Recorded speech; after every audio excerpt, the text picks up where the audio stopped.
Shalom Evracha. I would like to wish you a good day. Today is the Hilula of Rabbi Meir Baal HaNes, and this week is the Hilula of Rabbi Shimon Bar Yochai Alav Shalom. So I just arrived from Morocco. I went there to visit my grandfather, Rabbi Pinto, in Casablanca, Rabbi Pinto, and Isawira, which you will see later, some pictures. And I would like just to tell you the impact that I had when I went to Morocco. First, it was very excited to fly from Tel Aviv direct to Morocco. I mean, for never there been any diplomatic relations between the both countries. And it was very exciting to arrive to Morocco as a Jew, as an Israeli, with my passport. I have two passports, Moroccan passport, Israeli passport. And I can show both of them with no problem. Things that I couldn't do long time ago. And it was a dream. It was a dream that I had for 72 years. All my life I was dreaming this kind of dream that one day is gonna come, that I will go to Morocco direct from Israel, or from Morocco direct to Israel. Why that happened? The dream came true. It's incredible. It's amazing. For me, it's a miracle. For me, that's what we will see before Mashiach will come. I think Hashem, He prepares us. On one hand, we see wars. On one hand, we see a lot of troubles in Israel, all over the world, Russia, Ukraine. On the other hand, we see as well things that Hashem is doing some kind of orders that we don't know. Only Hashem knows. What it is the impact, my own impact that give me some excitement and happiness this week.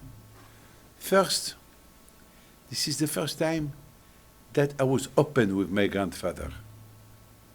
All the time, when I go to Morocco, I don't go direct. I have to go through other countries to go to Morocco. Today, no problem. It was from the Holy Land to Morocco, which for me, Morocco is where it's the Holy Land, because there is a lot of Tzadikim there. A lot. Thousands of Tzadikim in Morocco. I think what Morocco gave us during generations, during hundreds of years, is the respect, Emuna, that we had on the Tzadikim. The Tzadikim, they've been our leaders.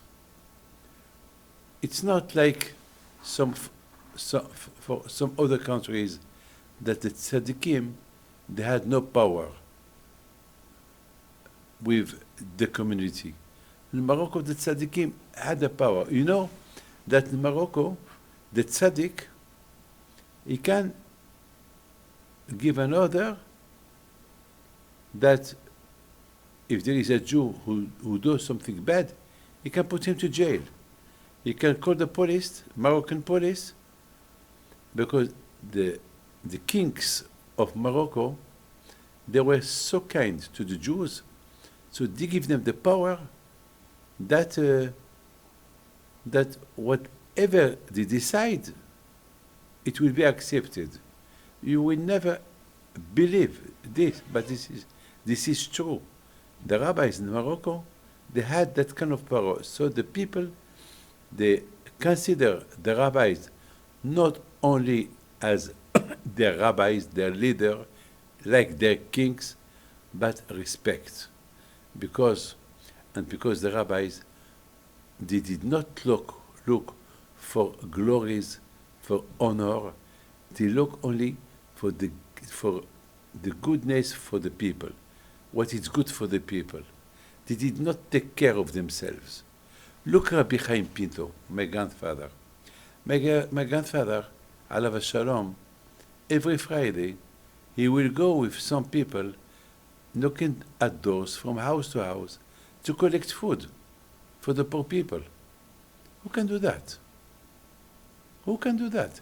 There is some people, old people, that 40 years ago, they told me that sometimes they were among the people that they've been invited by Rabbi Chaim Pinto, that they followed him with some carrying baggage to collect food for the poor people. This is something that we cannot imagine, and it's hard to believe. You understand, my friend? This is something that it's hard to believe. And besides this, today there is a lot of social office who help poor people.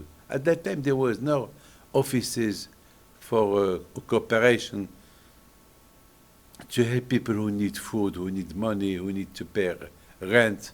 Rabbi Chaim Pinto was everything. He will do everything, you know. I heard a beautiful story about a man. His name is Chananya Pinto. This is the grandson of that man who told me the story. He told me that one day, Rabbi Chaim Pinto, alav shalom, he asked him, but you have the age to get married. Why are you not married? He said, Rabbi, I have, Baruch Hashem, the girl to marry to, but I have no money. I have nothing. Even to do the wedding. At that time, the wedding, it cost, maybe it will cost $100, because at that time, the guests were only families. And it was very rich. There was no salon. All the marriage were in the house. The marriage was 10, 15 people, no more than that. The marriage before. So just to let you know, and the rich people, they will not invite more than 50 people. Not like today, 1,000 guests, music, all the expenses. At the time, it was very, very, very, it was very, very, very, very humble weddings, because people were not rich. And if the rich people, they will not spend money for rubbish. Today, people, they become poor people because they spend everything for the wedding, and they have nothing left. At that time, it was very, very, very, very generous, normal wedding, 10 people, 15 people. So Rabbi Chaim Pinto, he looked at him, he told him, Chananya, you go to X place, you will find there money. You will find there X amount of money.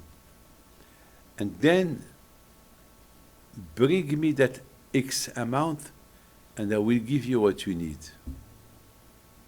So Mr. Azulay said to Rabbi Chaim Pinto, Rabbi Chaim Pinto, the place you tell me to go to, there is thousands of people that work there.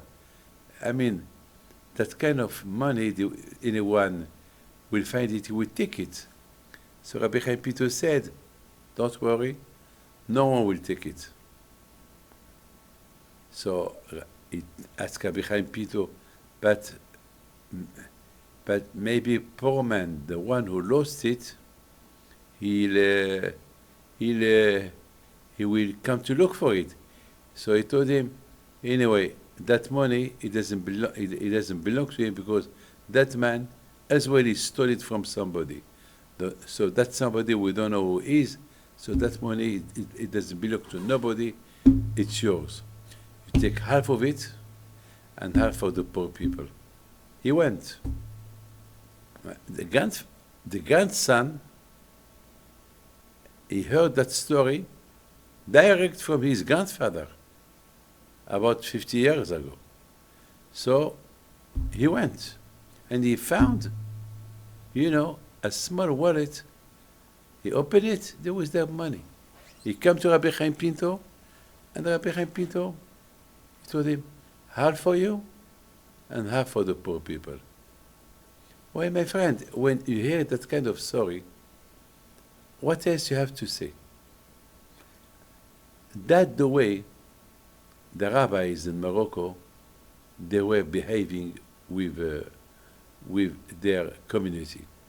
When sometimes there was no rain in Morocco or Essaouira, so Rabbi Chaim Pinto, he will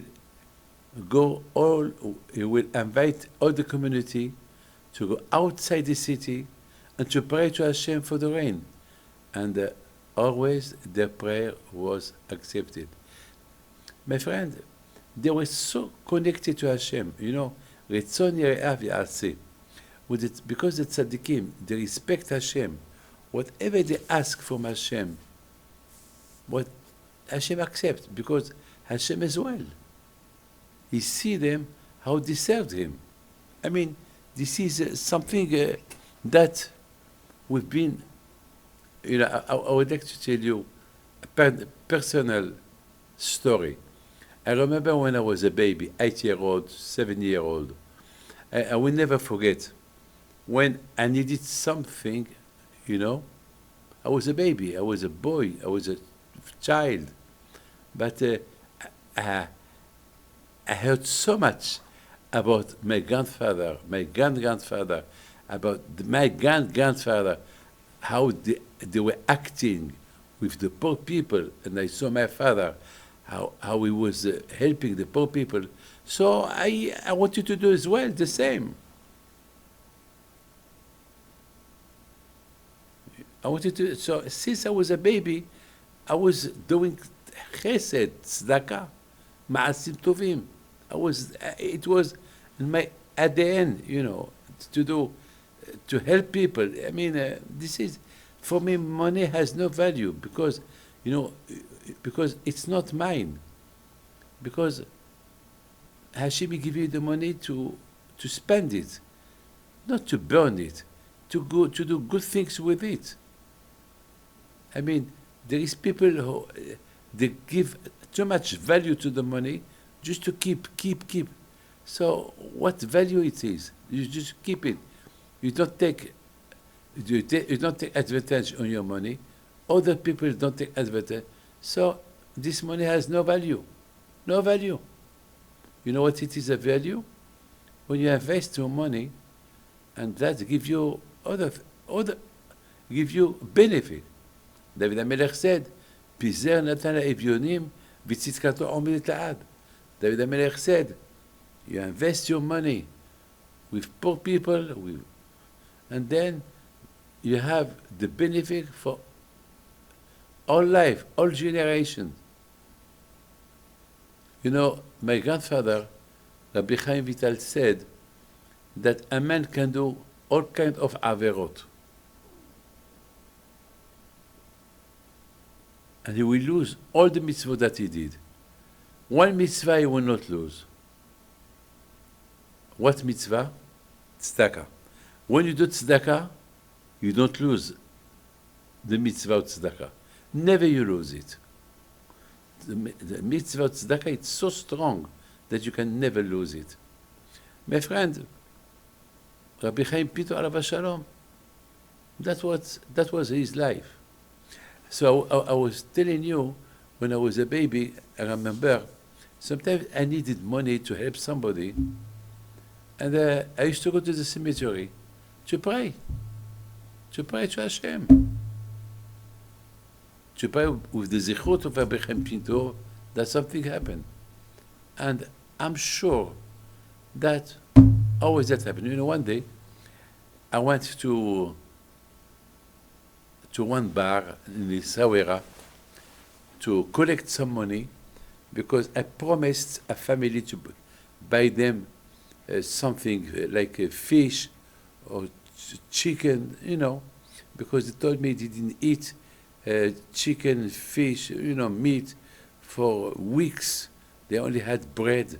So I went to a bar to collect money. There was there a man, his name is Malka.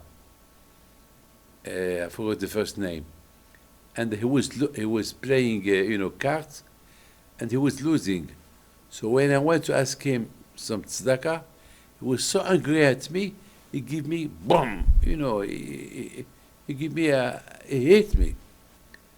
And he told me, get out from here. I was so upset at him.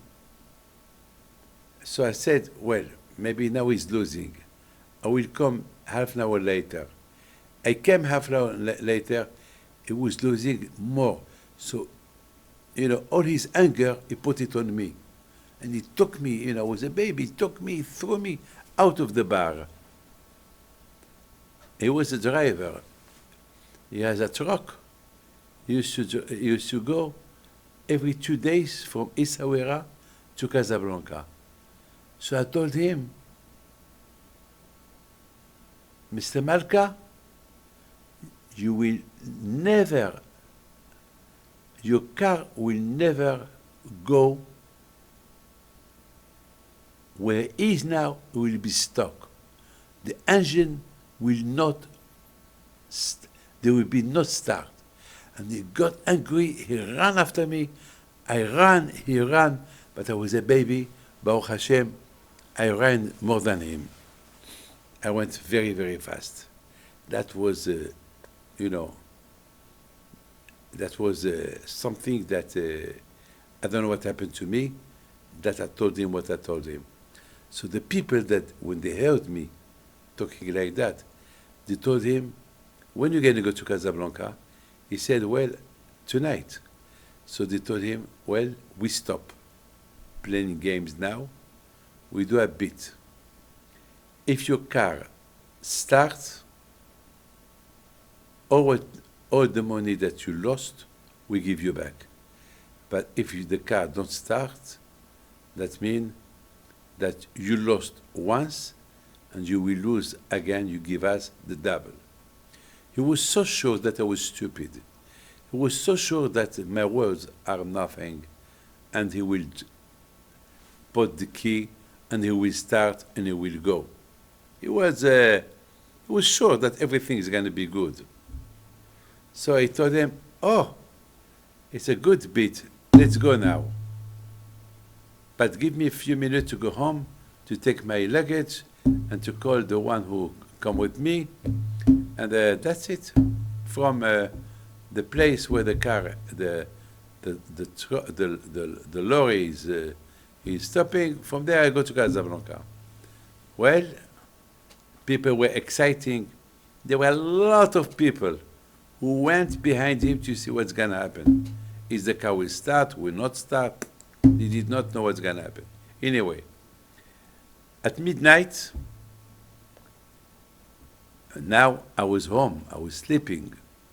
For me, I did what I did. I had to go home at 9 o'clock, but that's it. I did not know about that bit that they did between them. No. All what I know is I went home. In the morning, I saw Mr. Malka, because we have in the house of Rabbi Pinto, there where I was born, we have a synagogue there. My parents live there. So I saw him in the synagogue. So I was afraid that he came to hurt me or to, so he came right to me. He told me, well, because of you, I lost, it was talking to me in front of my father. And my father, who was listening, he told him, Mr. Malka, what happened? Tell me. He said, well, Rabbi, because of him, I lost a lot of money last night. My father, Alav Hashem, he said, how? What, he stole money from you? What do you mean? He's a baby. So he told my father the whole story. My father, he smiled. He told him, but why why you hate him twice? He asked you tzedakah. You know, my son David, he helped poor people. He asked you tzedakah. Why you hurt him? Why? Because, why? Well, I'm sorry. So my father told him, well, ask Rabbi David, ask David to forgive you. And I told my father, Papa, I don't want to forgive him. And I showed my father what he did to my hand. When my father saw that, he looked at him, he said, well, for few groshim, few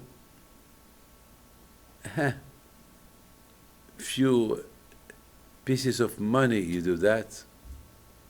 Well, now your business is with my son.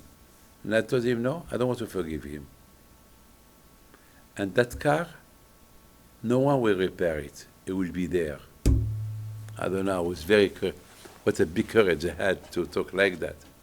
Or what I can tell you is that Mr. Malka, all day, he did the best to try to repair the car. No technician had a chance to repair the car. It was terrible. It was terrible, terrible, terrible for him. And the night, the people told him, you have to go to see Rabbi David. No, not Rabbi David, David, and ask him sorry. So he told him he don't want to forgive me. So you have to give him some money. And you hurt him, you made him shame. So he came again to the house.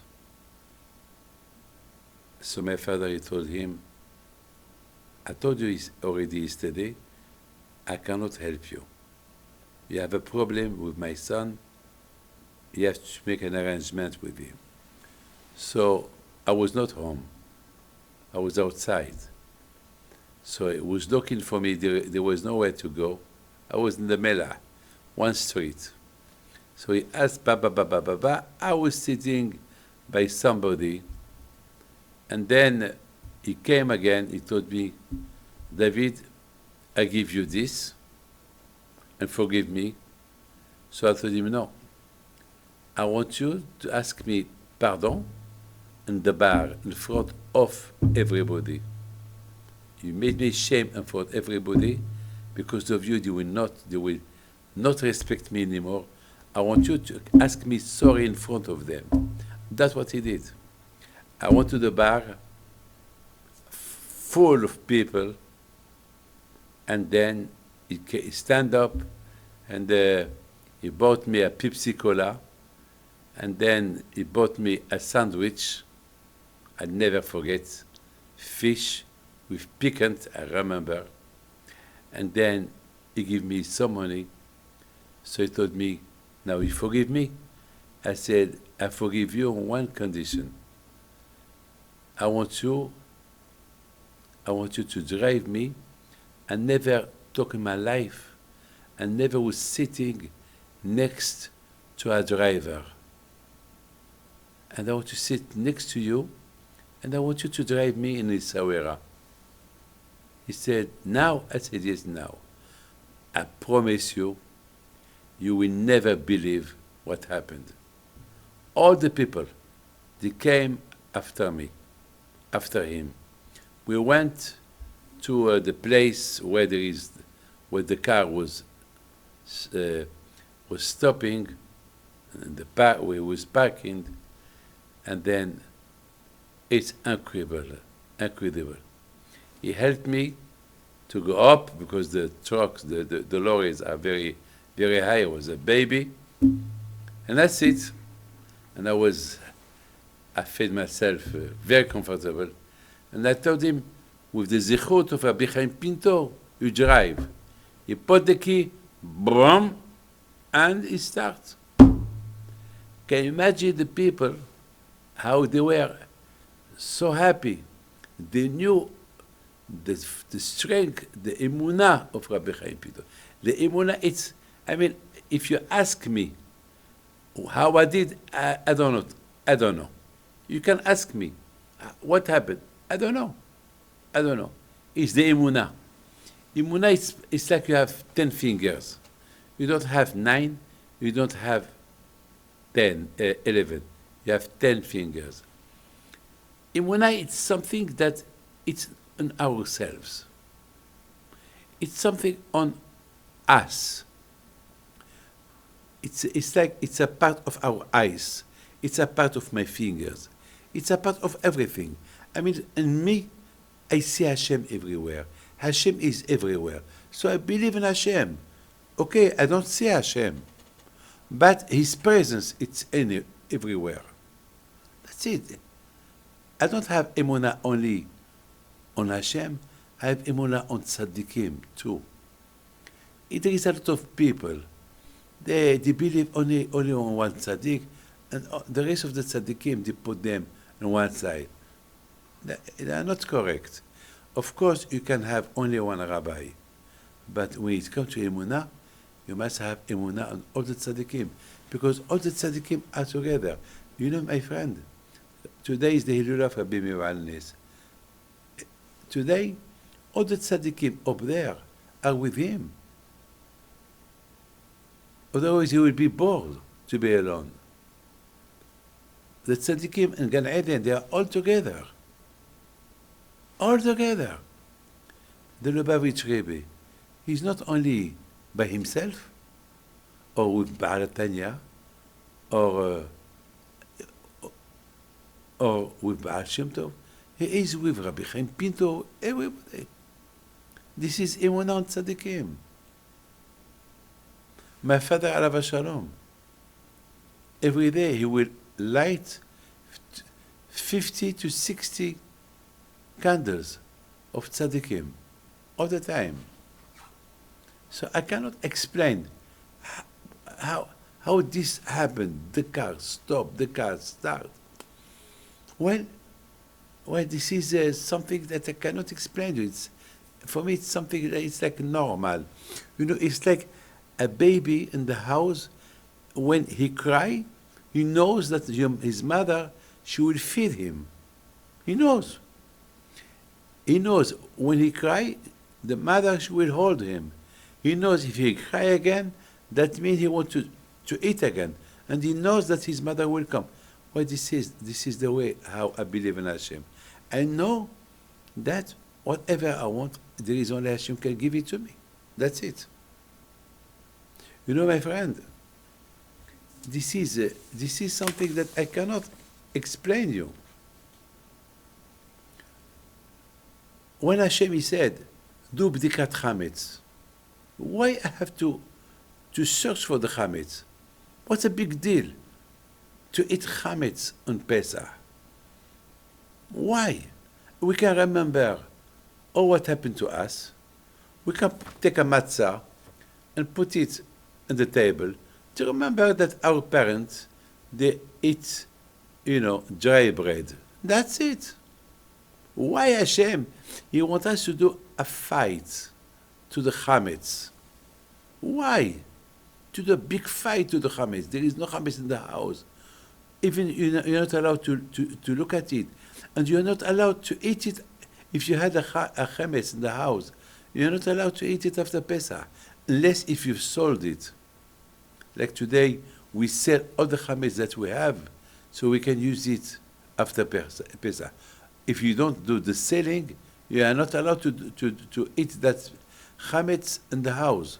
There was a man 2 weeks ago, 3 weeks after Pesach, he told me, Rabbi David, I have a lot of chametz in my house, and I forgot to sell it. I told him, you're not allowed to use it. Rabbi David, I have 20 bottles of whiskey. I have this. I say, my friend, too late. Too late. You didn't cancel it. You didn't sell it. You have to throw it. And that's why all this? Why? Why Hashem? Why? Tell me why.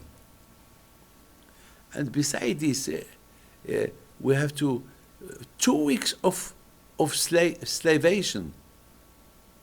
2 weeks of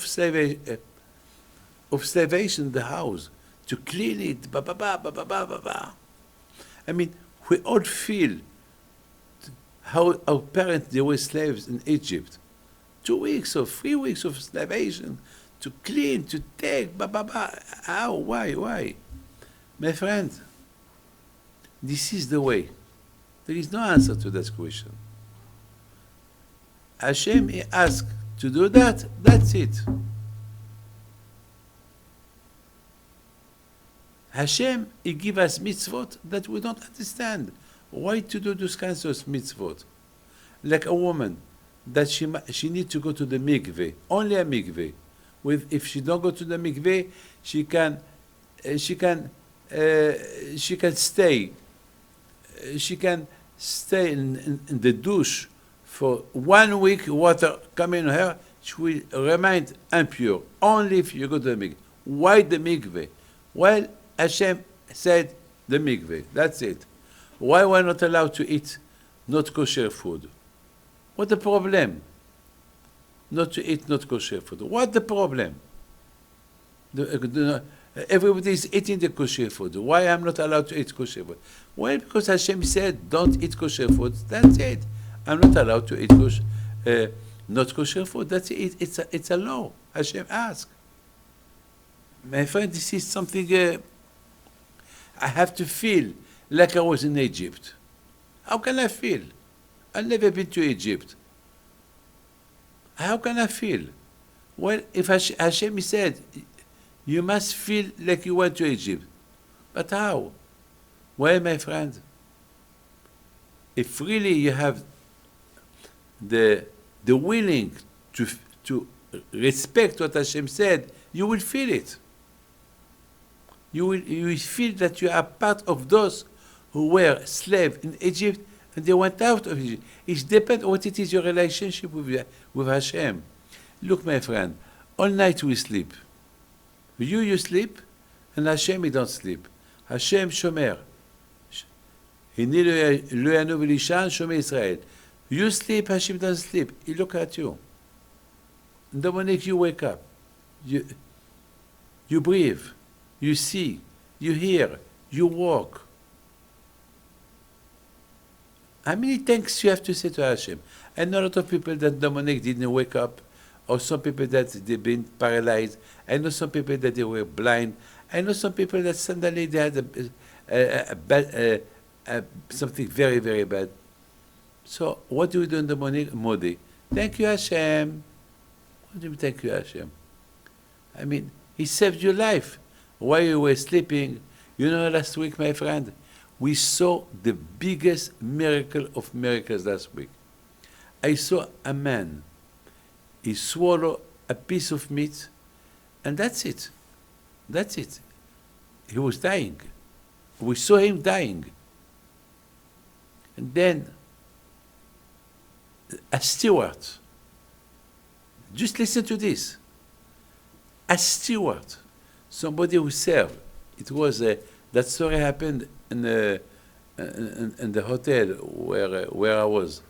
You know, a steward, nobody knows that he was a doctor. He was a steward to make some money. And suddenly, he came, he did what he did, and he saved his life. So we asked the steward, you are a doctor? He said, well, I am going to have my license in a few months to be a doctor. So what do you do here? Well, I live in Portugal, just I'm here to make some money, and I was not supposing to be here. And is my friend who was supposing to be here, but he couldn't come, so I came. So, but who sent him? It's Hashem. This is a thing that we cannot understand. And the father of that boy, that Baruch Hashem, his life was saved by a steward, he did a big tzedakah before Pesach for the Aniyim. So, tzedakah tatzim mavet. And he support a lot the yeshiva of Rabbi Chaim Pinto. So the zechut of Rabbi Chaim Pinto was with him as well. My friend, this is this is what we have to take with us. Emuna. I always said, when my mother feed me when I was a baby, from one breast, she give me milk, and from the other breast, she feed me with Emuna. For me, there is nothing without Hashem. And there is nothing all my life. And if I need something, it doesn't happen. Well, it doesn't matter. Hashem doesn't want. That's it. Finito. No argument. We saw, my friend, Abraham Abinu alav shalom, all his life. Hashem give him test. He test him with Isaac. He test him. Hashem, you love so much Abraham. Why you test him? Why you make him suffer? Why? When you love somebody, you don't make him suffer. When you love somebody, you don't make him to be starved. I mean, Hashem, he made Abraham, Yitzhak, Yaakov, all their life they suffered. David HaMelech, all his life he suffered. Hashem, you love them so much, why do they have to suffer? Well, my friend, that was the way. That said, Hashem, you want to see how much the Tzadikim are connected to him. And according to that, whatever the Tzadikim they ask from Hashem, he give them. You know, Rabbi Pinto in Isawera, he suffered a lot. You know that when there was a war, there was one of, when he was very old, he was 95 years old, Rabbi Pinto the first, in Isawera. We have a letter where we know this is something that we discovered a few years ago with my brother Rabbi Chaim. We discovered that according to one letter that it was found in Oxford University, and that letter, it said it was a Jew that he wrote a letter to somebody. He told him, I was in Isawera, and some barbar came to the Melach, and they killed some Jew, and they killed Rabbi Chaim Pinto. So, the one who received the letter, for him, Rabbi Chaim Pinto was killed about 200 years ago. But then the real story happened that Rabbi Chaim Pinto alav shalom, he didn't die. People thought that he was killed, but he didn't die. He remained alive 1 year. And after 1 year, he passed away because he was old. But he was well from the wound that he was wounded. It's incredible. And Rabbi Chaim Pinto alav shalom, when they hurt him and with the knife, he said in front of people, I don't want that the enemies, they will think that they killed me. I ask Hashem that I will not die from that, I will die normally. But, my friend, then he told them that a big zera was going to happen, and they had to be wounded so that the gezerah will be postponed. Like Rabbi Akiva, a lot of tzadikim, they took the place of Am Yisrael, they built kapara for Am Yisrael. Last week I was in Morocco. I went to the kever of Rabbi Meir Pinto, my uncle, that he was killed in Morocco by some people that came to the house to steal money. And but before he passed away, before he died, before that happened, he told people, he told to Mr. Sibuni a week ago, he told him that this story was about 50 years ago. And 50 years, yes, about 45 years ago. he told to Mr. Seboni that he don't feel that he will die normally. He told him he feel that he's going to die by something, because there is a gzera on Am Israel, and he need to go through that so that the gzera will be postponed. My friend, all of us, we know how much the tzadikim are strong. So today is the Hilulah of Rabbi Meir Baal HaNes. I invite you to light a candle. For me, the bigness of Rabbi Meir Baal HaNes, when we talk about the tzadikim, so just imagine who was Rabbi Meir Baal HaNes. Just imagine who was Rabbi Meir Baal HaNes. You have no imagination. No imagination. Yeah. So who was Rabbi Meir Baal HaNes? That if we talk about him today, he's the only one of the biggest tzadikim who passed away 2,000 years ago. Rabbi Shimon Bar Yochai. We talk about them. This is the biggest nest. This is the biggest nest that we talk about him. Rabbi Meir Baal HaNes, his power, his strength was, he knew how to separate the bad from the good. That it's not easy. That is not easy. And this is the lesson. Sur mera v'aseh tov. This is the nes. That was Rabbi Meir Baal HaNes. All his teaching to us was separate the bad from the good and be good.